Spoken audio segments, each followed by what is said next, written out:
ಈಗ ನೀವೆಲ್ಲರೂ ಕೂಡ ಹೇಳಿದ್ರಿ, ನಾನು ಅದನ್ನ ಒಪ್ತೀನಿ, ಅವ್ರು ಇನ್ನೂ ಆರೋಪಿ ಅಪರಾಧಿ ಅಲ್ಲ. ಬಟ್ ಇನ್ಫ್ಲೂಯೆನ್ಸ್ ಅನ್ನೋದು ಯಾವ ಲೆವೆಲ್ ಅಲ್ಲಿ ಆಗುತ್ತೆ ಅಂದ್ರೆ ನಿಮ್ ಗಮನಕ್ಕೂ ಬಂದಿರಬಹುದು, ಸೋಷಿಯಲ್ ಮೀಡಿಯಾದಲ್ಲೂ ವೈರಲ್ ಆಯ್ತು, ಮೀಡಿಯಾದಲ್ಲೂ ಬಂತು.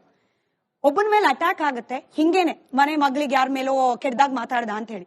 ಆಗ ಬಂದ ಪದ ಏನ್ ಗೊತ್ತಾ, ನೀವು ಕೂಡ ಗಮನಿಸಿರ್ತೀರಿ, ಸೇಮ್ ರೇಣುಕಾ ಸ್ವಾಮಿ, ಇವ್ನು A1, ಇವ್ನು A2, A3, ಅಲ್ಲಿಗೆ ದರ್ಶನ್ ಅವರಿಂದ ಇನ್ಫ್ಲೂಯೆನ್ಸ್ ಎಲ್ಲ ಆಯ್ತು ಮತ್ತೊಂದು ಕ್ರೈಮ್ಗೆ. ಈ ರೀತಿ ಆಗೋದು ಎಸ್ ಸರಿ ಅಂತ. ಇದಕ್ಕಿಂತ ಮುಂಚೆ ಒಂದ್ ಮಾತು ಹೇಳ್ತೀನಿ, ನೀವಲ್ಲಿ ಹೇಳಿದ್ರಿ ಗಾಳಿಗೆ ಗುಂಡೊಡಿಬೇಡಿ ಅಂತ. ಇದಕ್ ಮಾತು ಅರ್ಥ ಹೇಳ್ತೀನಿ, ಕೇಳಿಸ್ಕೊಳ್ಳಿ. ಯಾರು ಕೂಡ ಆ ಜಾಗದಲ್ಲಿ ಡಿವೋರ್ಸೇ ಹೋಗಿ ಚುಚ್ಚಿದ್ದಾರೆ, ಹೊಡೆದಿದ್ದಾರೆ ಅಂತ ಯಾರು ಕೂಡ ಪ್ರೂವ್ ಮಾಡಿಲ್ಲ. ಇದು ಆಕ್ಚುಲಿ ಚೆನ್ನಾಗಿರೋ ವಿತ್ ಕ್ಯಾಮ್ರಾ ಆಗಿರ್ಬೋದು, ಯಾವ್ದು ಕೂಡ ನೀವು ಕೂಡ ಗಾಳಿ ಮಾತಿಗೆ ಕೇಳಿ ಆನ್ಸರ್ ಮಾಡ್ತಾ ಇದೀರಾ. ನಾವು ಗಾಳಿ ಮಾತಲ್ಲ, ಕೋರ್ಟ್ ಆರ್ಡರ್ ಕೇಳಿ.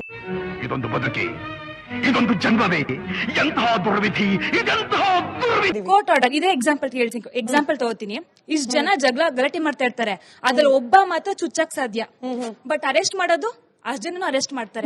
ನೀವು ಹೈಕೋರ್ಟ್ ಕೊಟ್ಟ ಜಾಮೀನಿನ ಅರ್ಜಿಯ ಆದೇಶ, ಸುಪ್ರೀಂ ಕೋರ್ಟ್ ನ ಅಬ್ಸರ್ವೇಷನ್, ಸುಪ್ರೀಂ ಕೋರ್ಟ್ ನಲ್ಲಿ ಪರ್ದಿವಾಲಾ ಜಡ್ಜ್ ಅವ್ರು ಏನ್ ಮಾತಾಡಿದ್ರು ಅದ್ರ ಆದೇಶ, ಇದ್ರಲ್ಲಿ ಯಾವ್ದಾದ್ರು ಒಂದನ್ನ ಓದಿದ್ರ ಅಥವಾ ಅದನ್ನ ಕ್ಲೀನ್ ಆಗಿ ತಿಳ್ಕೊಂಡಿದೀನಿ. ಬಟ್ ಅರೆ ನಾನು ವೈಯಕ್ತಿಕ ನಾನು ಹೇಳ್ತಾ ಇದ್ದೀನಿ, ಎಷ್ಟೋ ಜನ ಓದಿದ್ರ ತೀರ್ಪು ಓದಿದ್ರ, ಎಷ್ಟೋ ಜನ ತಪ್ಪು ಮಾಡ್ದೇನೆ ಜೈಲಲ್ಲಿ ಇದ್ದಾರೆ. ಅಲ್ಲಲ್ಲ, ತೀರ್ಪು ಒಂದ್ ನಿಮಿಷ, ತೀರ್ಪು ಕೊಡೋ ಸಂದರ್ಭದಲ್ಲಿ ಜಡ್ಜ್ ಏನ್ ಹೇಳಿದ್ರು, ನೀವೇನ್ ಅರ್ಥ ಮಾಡ್ಕೊಂಡ್ರೆ ಏನ್ ಓದಿದ್ರಿ? ರಿಲೀಸ್ ಆದಾಗ ಇಲ್ಲ ಇವಾಗ ರೀಸೆಂಟ್ ಆಗಿ ಸುಪ್ರೀಂ ಕೋರ್ಟ್ ನಲ್ಲಿ ಜಾಮೀನು ರದ್ದು ಮಾಡಿದ್ರಲ್ಲ, ಯಾಕೆ ರದ್ದು ಮಾಡ್ತಿದ್ದೀವಿ ಅನ್ನೋದಕ್ಕೆ ಏನ್ ಹೇಳಿದ್ರು? Fans main reason.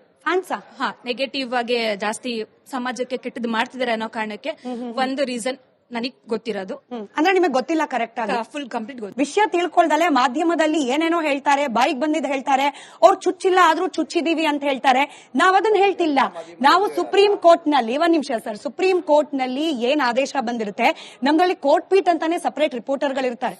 ಅವ್ರು ಎಷ್ಟೋ ದಿನದಿಂದ ಕಾನೂನು ಪ್ರಕ್ರಿಯೆನ ಅರ್ಥ ಮಾಡ್ಕೊಂಡಿರ್ತಾರೆ. ಅವ್ರು ಕೊಡೋ ಸುದ್ದಿ 60 ಪೇಜಸ್, ಎಷ್ಟು ಹೇಳಿ 60 ಪೇಜಸ್ ಪ್ಲಸ್ ಕೋರ್ಟ್ ನಿಂದ ಆದೇಶ ಬಂದಿದೆ. ಅದ್ರಲ್ಲಿ ಒಂದೊಂದು ವರ್ಡ್ ಕೂಡ ಓದಿ ಅದನ್ನ ಕನ್ನಡಕ್ಕೆ ಟ್ರಾನ್ಸ್ಲೇಟ್ ಮಾಡಿ ನಾವು ಸುದ್ದಿ ಪ್ರಸಾರ ಮಾಡ್ತೀವಿ. ಬಟ್ ಜನಕ್ಕೇನು, ಮಾಧ್ಯಮದಲ್ಲಿ ಬಾಯಿಗೆ ಬಂದಂಗೆ ಹೇಳ್ತಾರೆ. ಇದನ್ನ ನಾನು ಹೇಳಿದ್ದು ಗಾಳಿಲಿ ಗುಂಡು ಹೊಡಿಬೇಡಿ ಅಂತ ಹೇಳಿ. ನೀವು ಅಲ್ಲಿ ಅವ್ರು ಮಾತಾಡ್ಬೇಕಾದ್ರೆ ನಿಮಗೇನೆ ಆಪೋಸಿಟ್ ಆಗಿ ಮಾತಾಡ್ಬೇಕು. ನಿಮ್ಗೆ ಎಷ್ಟು ಕೋಪ ಬಂತು? ನನಗೆ ಕೋಪ ಬಂದಿಲ್ಲ ಮೇಡಮ್, ಖಂಡಿತ ನಿಮ್ ಫೇಸ್ ಅಲ್ಲಿ ಗೊತ್ತಾಗ್ತಿತ್ತು.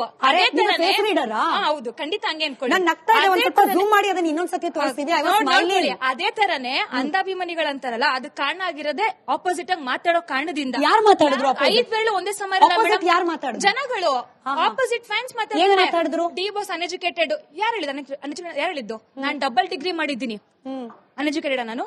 ಚಾನ್ಸೇ ಇಲ್ಲ. ಚಿಕ್ಕ ವಯಸ್ಸಿನ ಡಿ-ಬಾಸ್ ಅಭಿಮಾನಿ ನಾನು. ಅದೇಂಗ್ ಹೇಳ್ತಾರೆ ಜನ? ಯಾಕೆ ಹಂಗಾರೆ ಡಬಲ್ ಡಿಗ್ರಿ ಇರೋರು ಸುಪ್ರೀಂ ಕೋರ್ಟ್ ನ ಜಜ್ಮೆಂಟ್ ಯಾಕೆ ಓದ್ಲಿಲ್ಲ? ನಾವು ಸುಪ್ರೀಂ ಕೋರ್ಟ್ ಗೆ ಆಪೋಸಿಟ್ ಅಂತ ಹೇಳ್ತಾ ಇಲ್ಲ. ನಿಮಿಷ